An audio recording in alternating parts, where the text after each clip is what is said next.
네, 오늘 아침에는 예레미야 32장 1절에서 15절 본문으로 아침 메시지 나누겠습니다. 오늘 본문에 예레미야 선지자가 이제 왕궁에 있는 시위대 뜰에 갇히게 되었습니다. 그가 갇힌 이유가 무엇이냐면 유다 왕 시드기야가 바벨론 왕에게 항복하라는 하나님께서 예레미야에게 주신 예언의 말씀을 무시하고 듣지 않다가 이제 바벨론 왕의 포로가 돼서 잡혀가게 될 것이라는 예언을 했기 때문에 이제 이렇게 갇히게 된 것입니다. 예레미야는 그저 하나님의 말씀 그대로 그 입술에 받은 대로 그대로 전했을 뿐인데 정말 심한 고난을 겪는 그런 선지자가 되었다. 하나님께서 예레미야를 축복하시고 너를 지켜줄 것이고 너를 당할 자가 없을 것이다. 네가 나라들을 심기도 하고 파괴하기도 할 것이다. 그런 입술의 권세를 줄 것이다 라고 그렇게 약속하셨음에도 불구하고 시키는 대로 했는데 결국 돌아오는 것은 험난한 고난이었다라는 것을 보게 되는 것이죠. 저는 이 대목을 묵상하면서 목회란 무엇인가, 한 사람의 목회자로서 목회란 무엇인가 이렇게 고민해 보게 됩니다.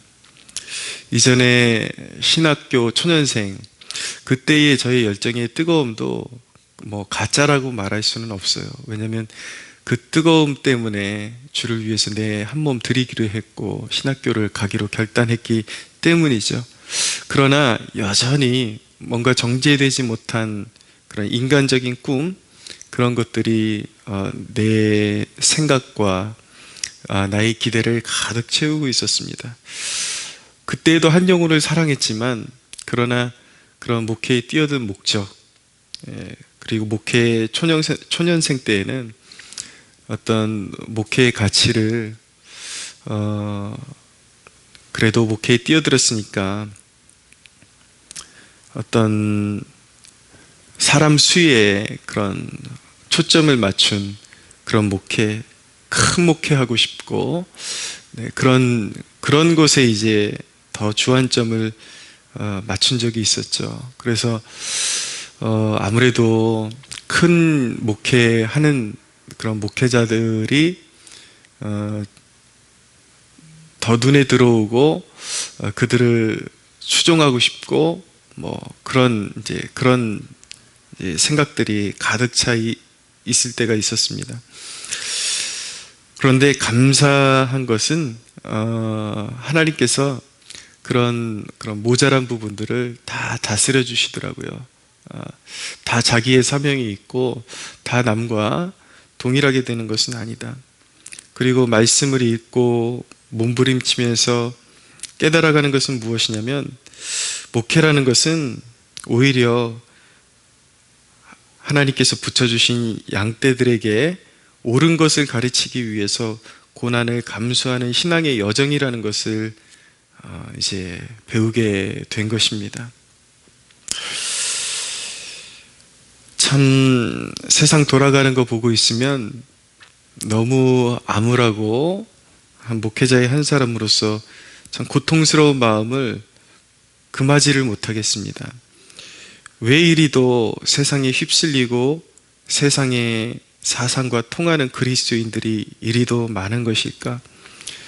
세상 사람들만 중심을 잃고 흔들려도 모자랄 판에 그리스도인들이 세상 사람들의 그런 사상과 하나가 되어서 교회를 더 해롭게 하고 교회의 대적자가 되어서도 자신들이 그 사실을 알지 못하고 나름대로의 그게 신앙에서 나온 열정이라고 생각하고 그렇게 교회의 핍박자로 서 있는 그런 모습들 보면서 정말 마음이 너무나도 고통스러운 그런 시간들을 보내고 있습니다. 그렇게 된 이유가 무엇일까? 지금 우리들이 바라보고 있는 교회의 모습이 그렇게 된 주된 이유가 무엇일까? 저는 여기서 해답을 찾게 되었습니다. 양육다운 양육이 사라졌습니다. 교회의 시스템이나 설교조차도 이제는 현대인들의 그 의식을 맞춘 그런 맞춤식으로 다 기울어져 있습니다.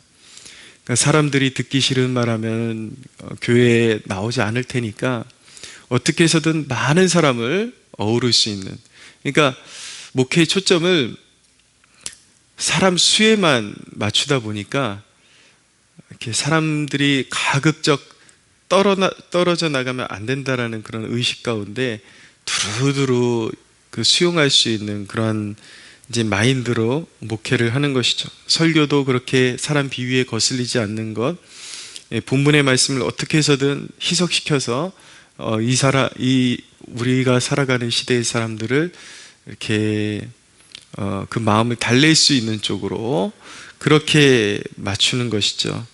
그러다 보니까 무엇이 없어졌냐면 훈육이 사라졌습니다. 설교와 양육, 교회의 시스템에 훈육이 사라졌어요. 권징이 사라졌어요. 사람들의 그 행실에 따라서 권면하고 때로는 경고하고 책망하고 이런 기능이 사라져 버렸습니다. 그러나 교회의 3대 표지가, 진실한 교회의 3대 표지가 무엇이냐면 거룩한 진실된 말씀, 진리의 말씀, 성만찬, 권징, 이렇게 되거든요.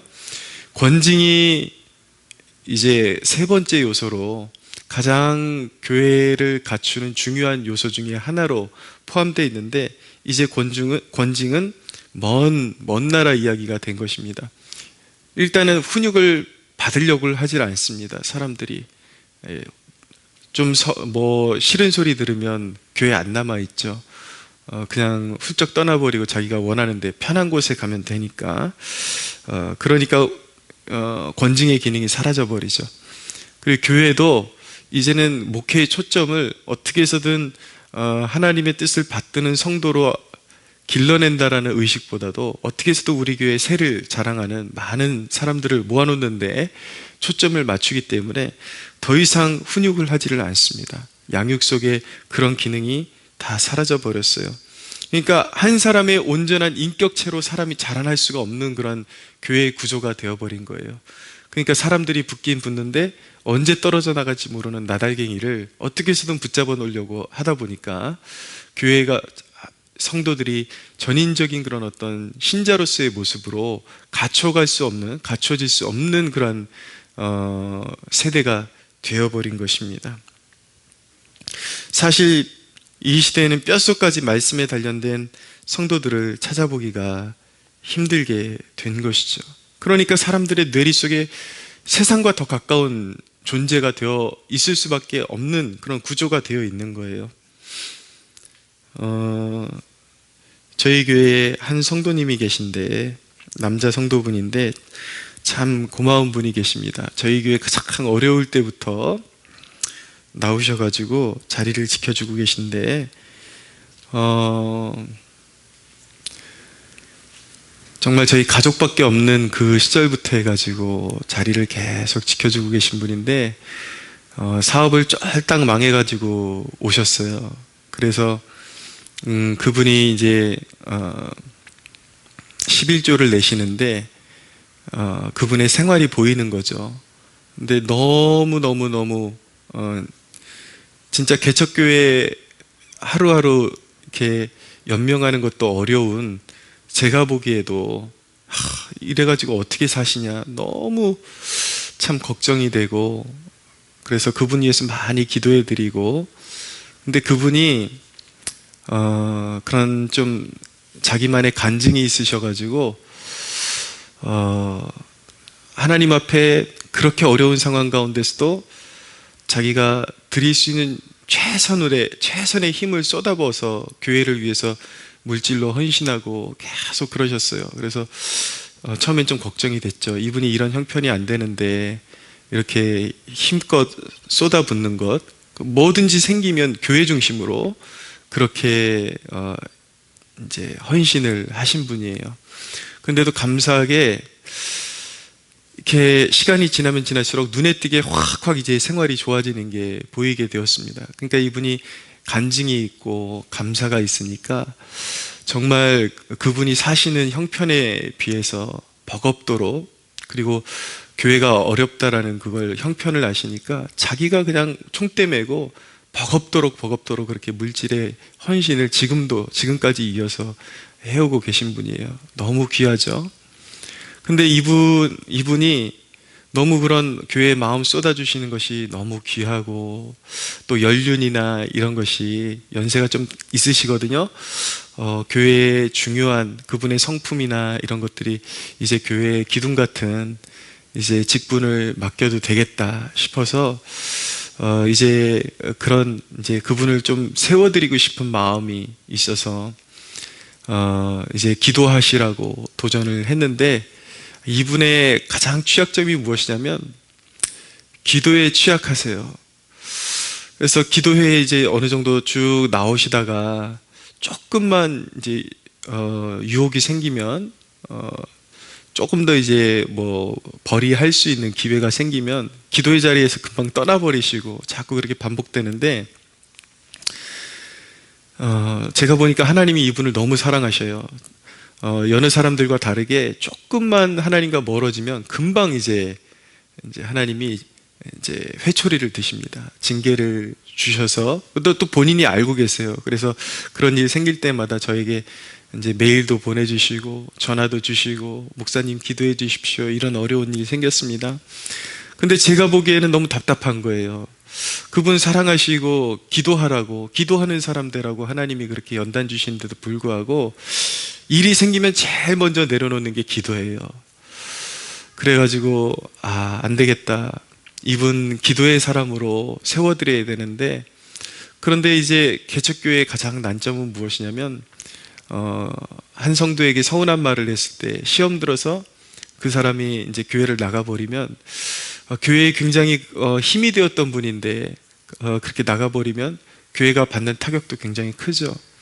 목회자는 특별히 개척교회 목회자는 그런 이제 줄다리기가 있는 것입니다. 성도를 바로 세워야 되느냐, 아니면 그냥 부족함이 보여도 그냥 묻어가면서 이분이 그래도 꽤 교회에 도움이 되니까 그냥 그대로 방치해 둘 것이냐, 그 마음의 갈등이 있습니다.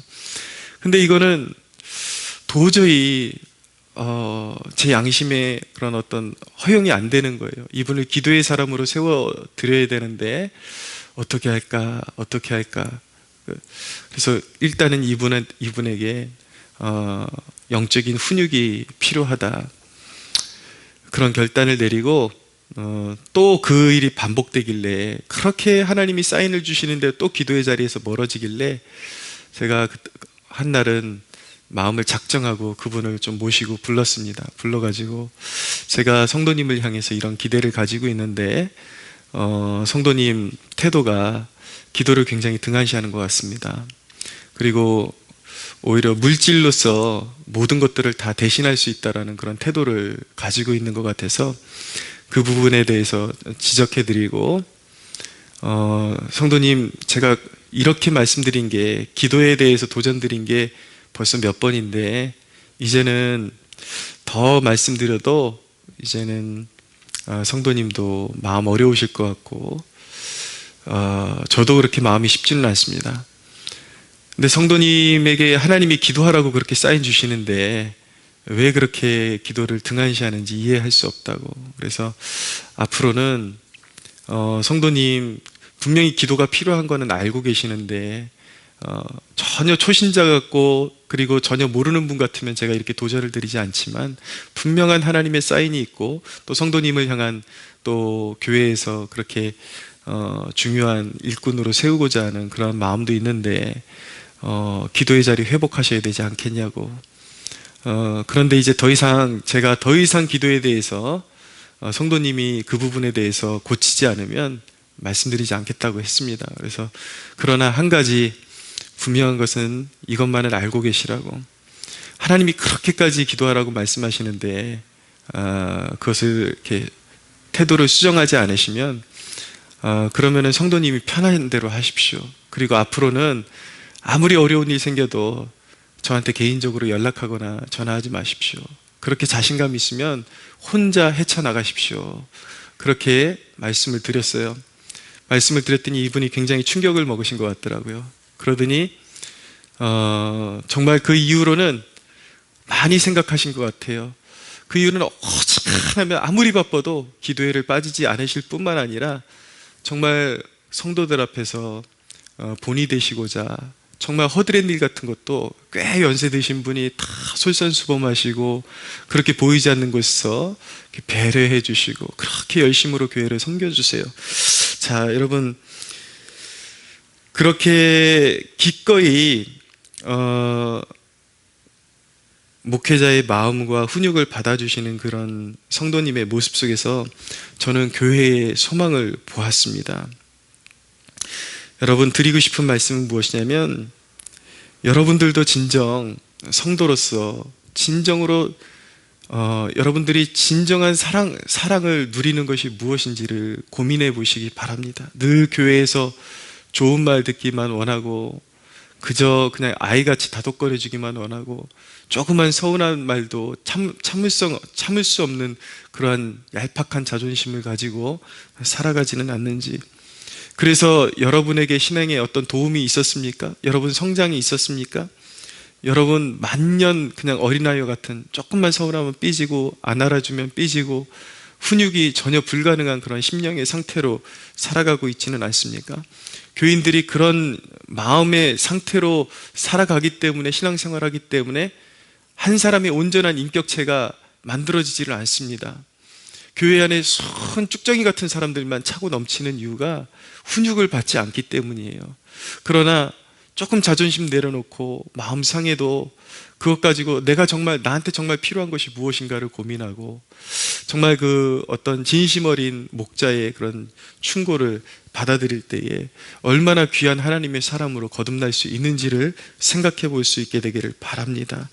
사랑하는 여러분, 교회의 소망이 여기에 있습니다. 진정으로 인격이 담긴 훈육이 회복될 때만이 미래의 교회의 소망이 있다고 믿습니다. 교회에 수만 명이 차고 넘치면 뭐합니까? 작은 일도 감당할 수 없고 그리고 조그만 손해도 주님을 위해서 감수하려고 하지 않고 이기적인 동기와 욕구만 가지고 평생 신앙생활하다가 시대를 분별하지 못하고 세상의 사상이 그대로 유입돼 가지고 무엇이 하나님의 뜻인지도 분별하지 못하는 사람들로 차고 넘쳐봤자 하나님 나라에 무슨 유익이 있겠습니까? 무슨 일을 감당하겠습니까? 여러분, 이제는 목회의 패러다임이 저는 바뀌어야 한다고 생각합니다. 교회의 훈육이 회복되어야 하는 것입니다. 한 사람을 세우더라도 진정한 하나님의 사람은 정말 하나님의 풍성한 은혜와 사랑 가운데 진정한 마음이 담긴 훈육을 통해서 진정한 인격적인 하나님의 사람이 세워지는 것이지 오냐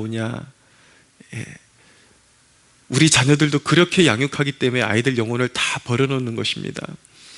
그것을 깨닫고 정말 우리 교회 안에서 진정한 참된 양육이 회복될 수 있기를 간절히 소망하고, 저는 목회의 진정한 목회라는 것이 바로 성도들을 향해서 옳은 것을 가르치기 위해서 고난을 감수하는 신앙의 여정이라고 저는 믿습니다.